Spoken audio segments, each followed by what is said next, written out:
절 말씀에 보니까 형제들아 세상이 너희를 미워하여도 이상히 여기지 말라 말하죠. 이 말씀을 보면 형제들과 세상을 이제 구별해 놓았습니다. 그래서 세상에 너희를 미워하여도 이상히 여기지 말라라고 했는데 그 이유가 요한복음 15장 18절부터 19절까지 말씀에 있습니다.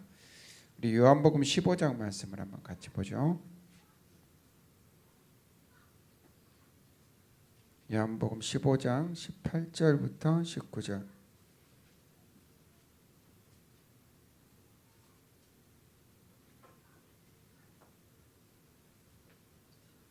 자, 함께 같이 읽겠습니다.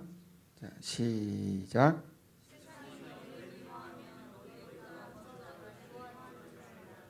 너희가 세상에 속하였으면 세상이 자기의 것을 사랑할 것이나 너희는 세상에 속한 자가 아니요 도리어 내가 너희를 세상에 택하였기 때문에 세상이 너희를 미워하느니라. 아멘. 자, 세상이 너희를 미워해도 이상히 여기지 말라. 그 이유가 뭐냐면 너희들은 세상에 속한 자가 아니기 때문이다 하는 것이죠. 너희가 세상이 자기에게 속한 자였다면 사랑했을 것이지만 너희는 세상에 속한 자가 아니기 때문에 세상이 너희를 미워하는 것이라는 거죠. 그런데 세상이 미워하는 것은 너희가 아니라 나다 그랬어요. 그게 누굽니까? 예수 그리스도시죠. 그것은 뭐냐면 그리스도 예수가 내 안에 있으므로, 내가 그리스도 안에 있으므로 세상이 예수 그리스도를 미워함으로 우리가 세상에 미움을 받는 것과 같다 하고 말씀하고 있습니다.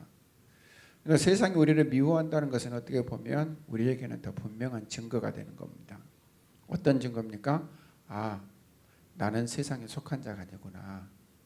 나는 하나님께서 나를 구별하여 그의 자녀 삼으셨고 나는 그리스도 예수 안에서 거듭난 인생이 되었구나 하는 분명한 증거가 되는 것입니다. 그러니까 이상히 여길 것이 아니라 오히려 우리가 기뻐하고 감사할 그러한 삶을 살아야 한다는 것이죠. 그리고 이 14절 말씀에 보면 우리는 형제를 사랑함으로 사망에서 옮겨 생명으로 들어간 줄을 알거니와 사랑하지 아니하는 자는 사망에 머물러 있느니라 하고 이렇게 말하죠. 형제를 사랑함으로 사망에서 옮겨 생명으로 갔다는 거예요. 근데 형제를 사랑하는 것이 사망에서 생명으로 옮겼다는 것은 내가 너를 사랑하니까 너는 다시 살아났어 이게 아니죠. 여기에서는 사망에서 생명으로 옮겼다라는 것은 단 하나의 조건이 있습니다. 그건 뭐냐면 그리스도 예수 안에서 거듭난 것이죠. 사망에서 생명으로 옮길 수 있는 것은 그리스도 예수로 말미암지 않고서는 도저히 있을 수가 없는 거예요. 그런데 형제를 사랑함으로 사망에서 생명으로 옮겼다라는 것은 바로 내 안에 있는 그리스도, 그 그리스도의 생명을 통하여서 사랑함으로예요. 바꿔 말하면 그리스도가 내 안에 있어 그 생명이 이식이 되고 그 생명을 이식받은 자가 이제 사망에서 생명으로 옮겨졌다는 겁니다. 내가 그리스도 예수를 영접하고 새롭게 거듭난 같이 내가 사랑함으로 하나님께서 나를 사랑함 같이 내가 그를 사랑함으로 전해 준 그리스도 예수의 생명으로 말미암아 그가 사망에서 생명으로 옮겨졌다는 거예요.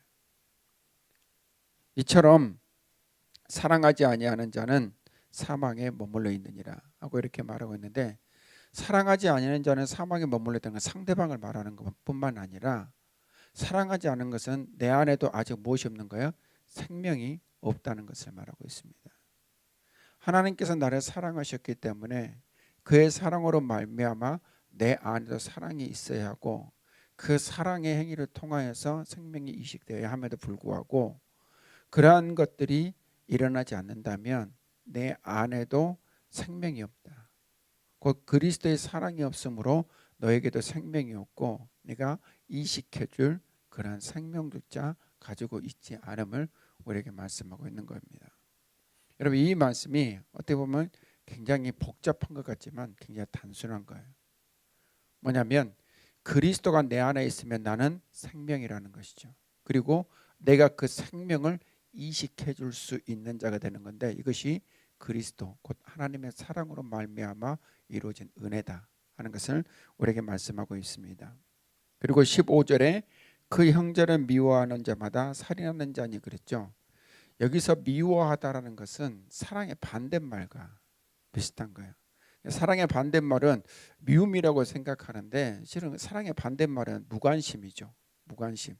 그 사람의 생명에, 그 사람의 삶에 관심이 없는 거예요. 근데 이것을 미움이라고 표현한 것은 그 위에 우리가 지난주에 나왔던 가인 때문이었습니다. 가인이 그 동생 아벨을 들여서 어떻게 합니까? 돌로 쳐 죽였죠. 그 아벨을 돌로 쳐 죽였던 가인의 근본적인 살인의 동기가 무엇이었습니까? 분노와 누구에 대한 미움? 아벨에 대한 미움 때문이었다는 거예요. 그로 말미암아서 가인이 아벨을 쳐 죽인 것 같이 이와 같이 살인이라고 말하는 것은 뭐냐면 미움도 있지만 그 안에 무엇이 없기 때문에 또한 미움이 발생하게 된 겁니까? 사랑이 없기 때문에 미움이 발생하는 거예요. 지금 요한 사도는 계속해서 끊임없이 요한일서를 통해서 강조하는 바가 뭐냐, 바로 이 사랑이라는 부분이에요. 그 사랑이 어떤 사랑입니까? 하나님께서 우리에게 나타내신 그 사랑. 그 사랑이 있어야만 한다. 그 사랑이 있어야 생명이 있다. 그 사랑이 있어야만 너희들이 이식할 그 생명이 있는 것이다 하는 것을 계속해서 강조하고 있는 겁니다. 그러면서 이제 16절부터 13절부터 15절까지의 말한 그것들에 대하여서 이제 근본적인 이유에 대해서 말씀을 합니다.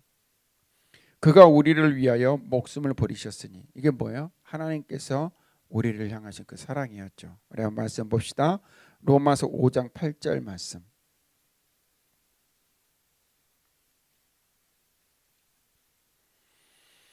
자, 로마서 5장 8절.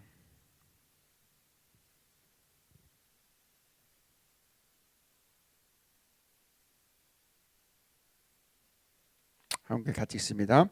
우리가 아직 죄인 되었을 때에 그리스도께서 우리를 위하여 죽으심으로 하나님께서 우리에 대한 자기의 사랑을 확정하셨느니라. 곧 그리스도 예수께서 자기의 목숨을 버리신 것은 뭘 확정한 거예요? 하나님이 나를 사랑하신다라는 확증이라는 것이죠. 그가 나를 사랑하셨기 때문에 그리스도 예수를 세상에 보내주셨고, 그가 나를 사랑하셨기 때문에 그리스도 예수를 십자가에 내어 못 박아 죽게 하시는 거예요. 또한 그리스도께서도 나를 사랑하셨기 때문에 자기의 몸을 십자가에 내어주신 거예요. 이를 지금 그가 우리를 위하여 목숨을 버리셨다. 이로써 우리가 무엇을 합니까? 사랑을 알고 그랬어요. 이 사랑은 어떤 사랑이에요? 아가페의 사랑이죠. 조건이 없는, 순수한, 완전한 그러한 사랑을 너희가 안다는 겁니다.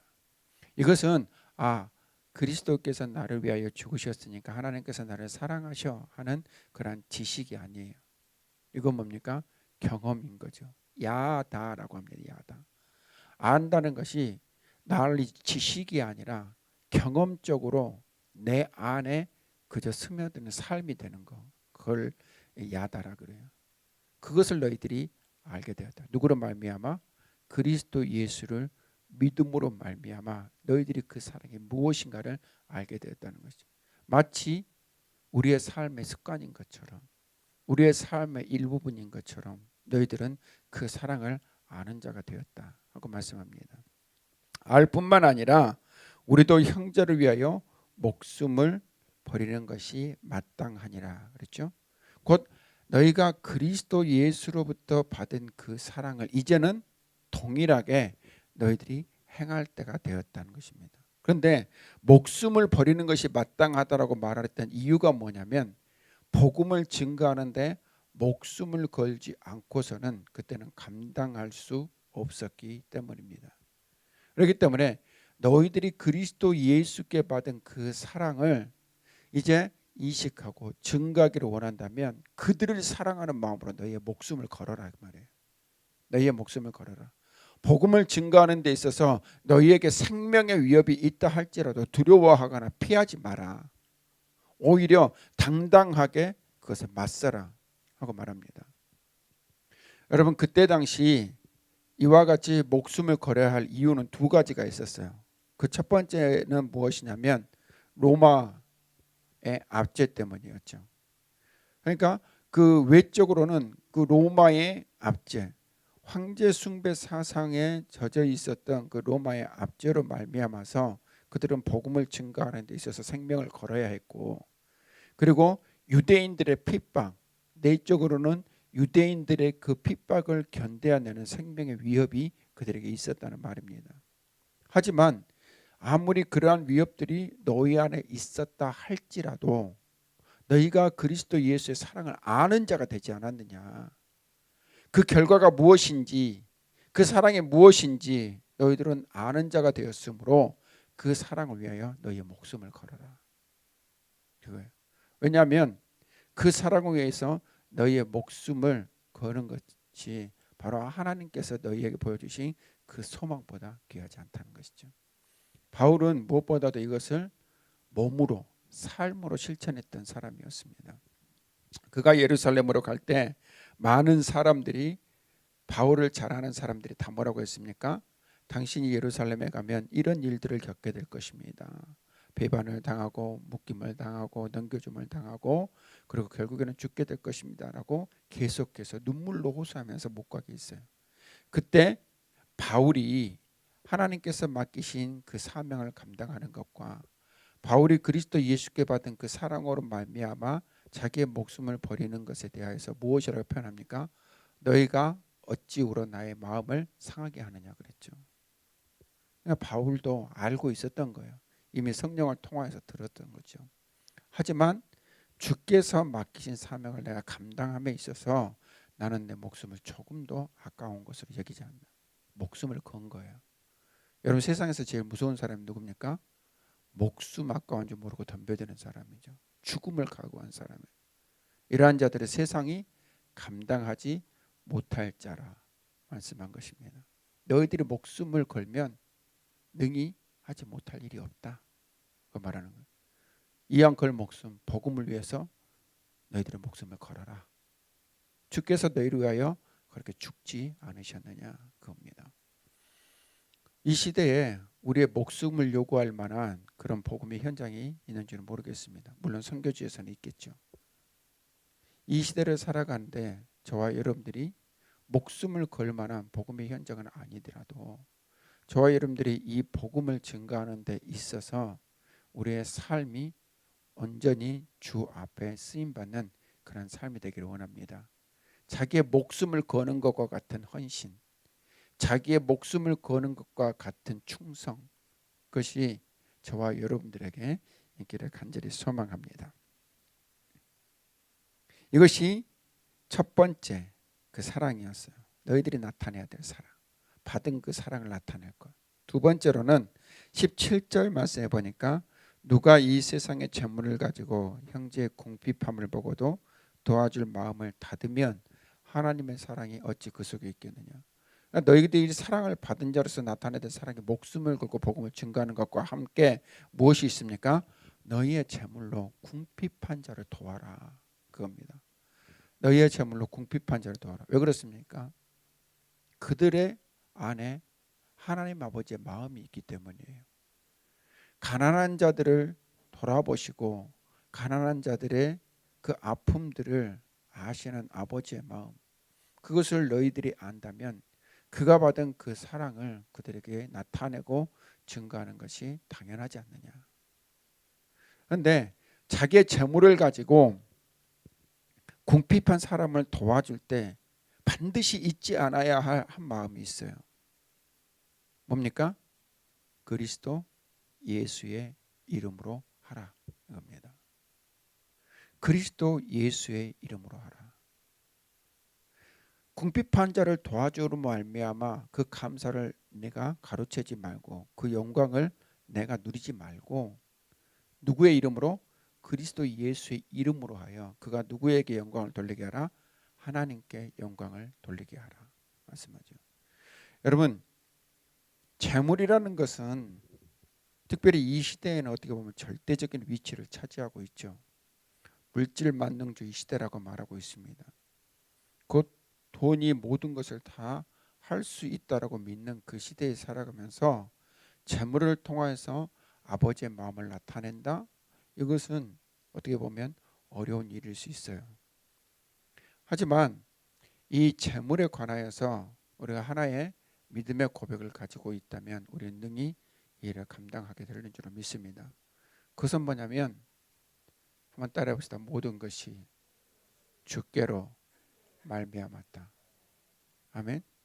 우리가 재물이라고 말하는 그 모든 것이 누구로부터 말미암았어요? 주께로부터 말미암았어요. 주께서 그 재물을 우리에게 주신 것은 우리의 생활의 그 편리함도 있겠지만 그 재물을 통하여서 하나님의 그 뜻을 이루고 완성하기 위해서라는 것이죠. 그런데 주었는데 그 뜻대로 사용되지 못해요. 그 뜻대로 재물이 사용되지 못한다면 그것을 막으실 이도 누구십니까? 하나님이시죠. 그러면 마르는 거예요. 여러분, 재물에 관하여서 이런 말이 있어요. 재물을 쫓는 자는 결코 그 재물을 잡지 못하지만 재물을 다스리는 자는 재물이 따른다라는 말씀이 있습니다. 우리가 이 세상을 살아가면서 재물을 쫓아서 살아가는 자들은 결코 그 재물을 지배하지 못해요. 오히려 그 재물의 종이 되어서 살아가는 거죠. 하지만 재물을 다스릴 줄 아는 자는 하나님께서 그 재물을 붙여주시는 겁니다. 그러면 누리는 것이죠. 재물을 내가 섬기는 그러한 주인으로 삼는 것이 아니라 재물을 하나님께서 나를 통하여 이루시고자 하는 뜻의 훌륭한 도구로 사용해야 할 줄 알아야 합니다. 종으로 사용할 줄 알아야 하는 것이죠. 여러분, 혹시 그런 놀라운 일들을 혹시 경험하지 않으셨습니까? 30만 원 벌 때하고 50만 원 벌 때하고 100만 원 벌 때하고 150만 원 벌 때하고 삶이 그렇게 많이 바뀌질 않아요. 여러분, 혹시 그렇지 않던가요? 근데 150만 원 벌다가 30만 원 벌 때를 생각하면 다시 못 살 것 같은 그런 생각이 들기는 해요. 그것을 보면서 한 가지 깨달은 게 뭐냐면 하나님은 우리의 필요만큼 채워주신다. 부족하지도 않고 남지도 않은 만큼 채워주시되 반드시 그 재물은 하나님의 뜻에 합당하게 쓰임받아야 한다. 올바른 물질관을 갖는다는 게 이 시대를 살아가는 저와 여러분들에게 너무나도 중요한 하나의 신학의 축이 된다는 것을 여러분 잊지 않기를 원합니다. 다시 한번 강조하는 것은 재물은 우리가 섬길 것이 아닌 다스려야 할 것이라는 것 여러분 반드시 기억하기를 주님의 이름으로 축원합니다. 이 두 가지가 너희가 세상에 나타낼 수 있는 사랑이라는 것이죠. 첫 번째가 뭡니까? 너희의 목숨을 걸고 너희의 목숨을 걸듯이 증거하는 그 사랑을 나타내는 자가 되라. 두 번째, 실제적으로 너희의 재물을 통해서 궁핍한 자들에게 나누어 줄 수 있는 그런 삶의 실천을 가지라는 것입니다. 그러면서 이제 18절에 말씀하는 게 우리가 말과 혀로만 사랑하지 말고 무엇으로? 행함과 진실함을 하자. 여러분, 행함과 진실함을 하는 것은 배고픈 자에게 어떻게 해야 됩니까? 빵을 먹으세요. 그게 아니라 빵을 주는 것이죠. 목마른 자에게 어떻게 해야 합니까? 물 마셔요. 그게 아니라 물을 주는 것입니다. 입을 옷이 없는 자에게 옷을 사 입으세요. 이게 아니라 뭐예요? 옷을 주는 것입니다. 그것이 바로 행함과 진실함으로 하는 사랑의 행위라는 것이죠. 여러분, 말같이 쉬운 게 어디 있겠습니까? 말같이 쉬운 게. 하지만 말같이 행하는 것은 너무나도 힘든 거예요. 주님은 말같이 쉬운 일을 하지 말고 말같이 행하는 삶을 살아라 하는 것을 우리에게 말씀합니다. 그러므로 이와 같이 우리가 그리스도의 사랑을 나타내고 행하게 된다면 우리가 진리에 속한 줄을 알게 된다. 진리는 무엇입니까? 하나님의 말씀, 곧 예수 그리스도. 진리에 속한 줄 알고 주 앞에 확신이 있는 거예요. 어떤 확신? 자녀 되었다. 나는 하나님 나라의 상속자다. 그 나라의 상속권을 가지고 있는 자다 하는 그 확신을 갖게 되는 거죠. 행여 자기 스스로 무엇인가 책망할 일이 있다 할지라도 하나님께서는 우리의 그 사랑의 행위와 그 사랑의 실천을 통하여서 우리의 모든 것들을 아시고 용납하시고 돌이키게 하신다는 말씀입니다. 여러분, 오늘 우리에게 주신 이 말씀을 저와 여러분들이 기억하기를 원합니다. 내가 세상이 나를 미워하는 것에 대한 그 기쁨과 확신이 무엇인지, 하나님께서 내게 나타내신 그 사랑이 내 삶에서 어떻게 나타나고 실현되어야 할 것인지, 그걸 통하여서 우리가 가질 수 있는 그 확신이 무엇인가를 우리에게 말씀하고 있습니다. 다시 한번 정리를 하자면, 세상이 나를 미워하는 것은 내가 누구에게 속하였기 때문에? 하나님께 속하였기 때문에. 하나님께서 나를 구별하였기 때문에 세상이 나를 미워하는 것이므로 너희들 이상히 여기지 말라 말씀하셨고, 그 형제를 사랑하면 하나님께서 그 사랑함으로 나에게 생명을 주신 것과 같이 그 사랑을 가지고 내가 생명을 이식할 때 사망에서 생명으로 옮길 수 있는 자가 되었다는 것을 말씀합니다. 미워하는 것은 살인의 근원이 되고, 무관심한 것은 그를 사망에 그대로 버려두는 것이 되어서 우리가 살인하는 자와 같이 되는 것이지만, 그리스도 예수께서 너를 위하여 나타내신 그 사랑, 하나님께서 너를 사랑하심으로 나타내셨던 그 확증이 무엇인가를 기억하여 너의 생명을 걸듯이 그리스도는 예수인 것을 증거하는 것 쉬지 말고, 너의 재물을 다스리고 정말 훌륭한 도구로 종으로 삼아서 하나님의 뜻을 이루는 일에 너희가 실천하라 하는 것을 우리에게 말씀합니다. 그러면 너희가 진리 안에 속한 자다. 그럼 너희가 하나님 앞에서 확신을 가지고 요동하지 않으며 흔들리지 않는다 하는 것을 말씀합니다. 주님도 오늘 말씀을 우리에게 주신 것 마음으로 새기고, 그 말씀을 통하여서 우리의 삶이 말과 혀가 아닌 행함과 진실함으로 살아가는 그런 믿음의 삶 살아갈 수 있기를 주의 이름으로 축복합니다.